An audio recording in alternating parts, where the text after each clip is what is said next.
The power of technology in the palm of his hand. And the look on her face when she caught a ball for the first time in 13 years. Today on DelmarvaLife, we're taking a closer look into the world of 3D printing, how it's helping kids reach new levels of abilities, to even making organs. We build lungs here. This is pretty much what it's become for the last 6 months or so, is a little factory to build lungs. To clothing. 3D printing is the wave to ride, and that wave is closer than you may think. Well, robots and 3D printing, it may sound like things that only happen in movies, but it's happening right here at the Career Technology Education Center at Parkside High School. Coming up, I'll tell you how the students are getting prepared for the future. Plus, these fingers are doing all the talking when it comes to courtroom reporting. Find out just how many jobs there are, what's the average pay, and how fast you need to type this unique language. This project speaks volumes when it comes to the language of hard work and a love for mankind. Coming up, we're going to show you a Delmarva treasure helping to grow minds and nourish bodies, all with the help of volunteers and a faith and community. Nicole Edenedo is part of the WBOC and your community. Today we continue to get to know your neighbors as she not only shares with us her background, but her hidden talent, whipping up breakfast for dinner. And by the way, don't take Jimmy's advice when it comes to the French toast. Hey, when do you usually salt and pepper it? Because this is when I would do it. Salt and pepper? Salt and pepper on the French French toast? Look, I have got good advice when it comes to watching good television along with our show, of course. You just can't miss the CBS drama Person of Interest. We get a sneak peek into the explosive two-part blockbuster finale. DelmarvaLife starts right now. Good afternoon, I'm Lisa Bryant. I'm Jimmy Hopple. Welcome to DelmarvaLife from Historic Studio D. And as we start this show, we want to let you know that our thoughts and prayers go to our neighbors up in Baltimore. And of course, we have a lot of friends and former WBOC colleagues who are covering the events, and we ask that you keep them in your prayers as well. Steve Dorsey, do you remember him? A reporter here at WBOC. He was actually one of the reporters who was injured while covering these riots in Baltimore yesterday.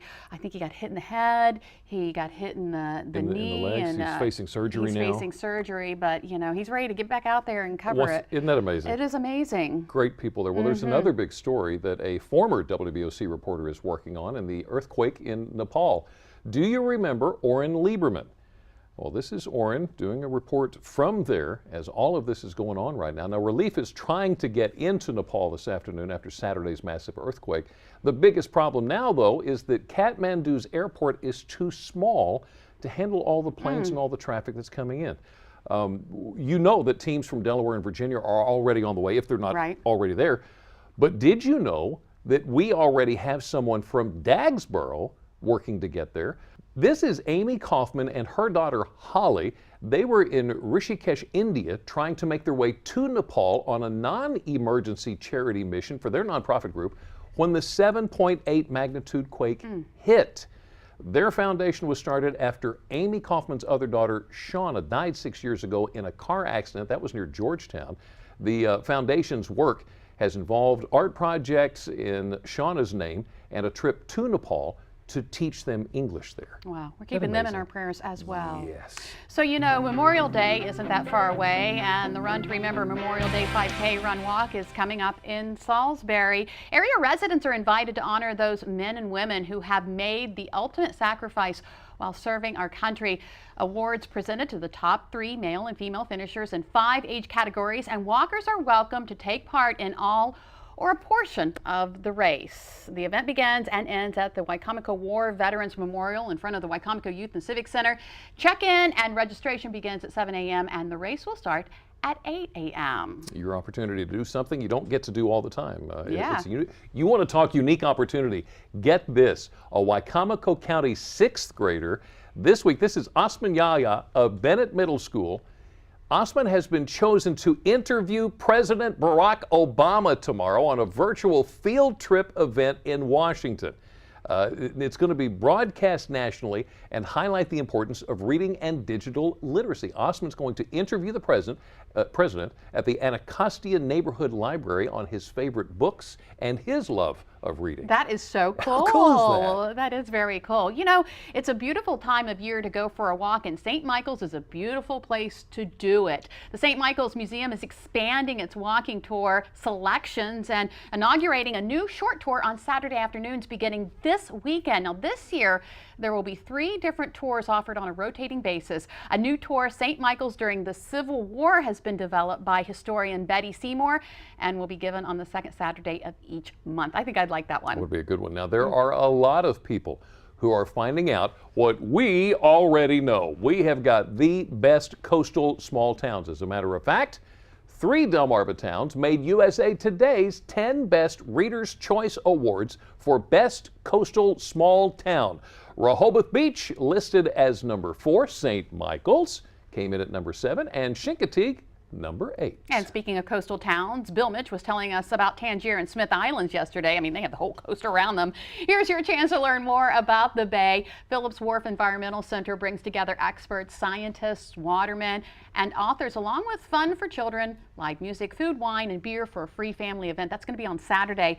Bay Day will be held from 11 a.m. to 3 p.m. at Phillips Wharf headquarters. While we're talking about the Bay, some good news about the blue crab population this afternoon. It is on the rise. The Virginia Marine Resources Commission and the Maryland Department of Natural Resources say that the crab population is up by 38% in the Chesapeake Bay. Well, you know what goes really well with crab? Beer. And if you're in Kent County, Delaware, you're probably already looking forward to this weekend. Fordham and Dominion Brewing has its 4th annual R2 Hop 2 Beer and Music Festival on Saturday. It's a family-friendly festival that includes bungee jumping, moon bounds, a rock climbing wall, face painting, food, drink, and fun. The 4th annual R2 Hop 2 Beer and Music Festival at Fordham and Dominion Brewing is Saturday, noon to 7 p.m. That's in Dover. Designated driver and under 21 get in for $15. General admission tickets are only $25. Okay, beer and music to dancing. That's a logical progression, right? I like that it. works. Diamond Dance Company has scheduled 2 performances of The Tale of the Little Mermaid at Milford High School. That's going to be on Saturday. Tale of the Little Mermaid's inspired by Disney Pictures' 1989 film, centers around a mermaid willing to trade in her life at sea to become a woman and gain the affection of the prince. Tickets range from $10 to $20 for the 2 p.m. and 7 p.m. performances on Saturday. Now, baby animals, in my way of thinking, are always the cutest. Yep. Even when they're attacking. Take a look at this little guy. Oh my goodness. Not put off in the least by how much bigger the human is.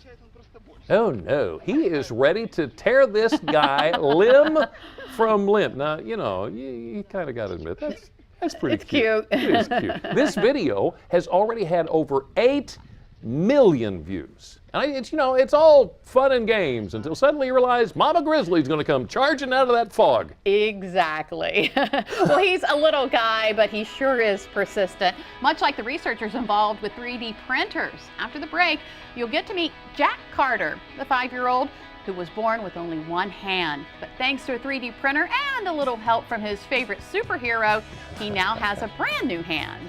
Well, when one dad heard about printing new limbs, he set out to build a machine to print a new hand for his daughter. But as it turns out, it was not an easy task. After 30 hours of assembling time and countless more in tweaking the settings, he's saying it's all worth it. Limbs aren't the only things that can be built these days. One medical center is working on a way to build new lungs. See how this new technique can help some patients take a breath of fresh air.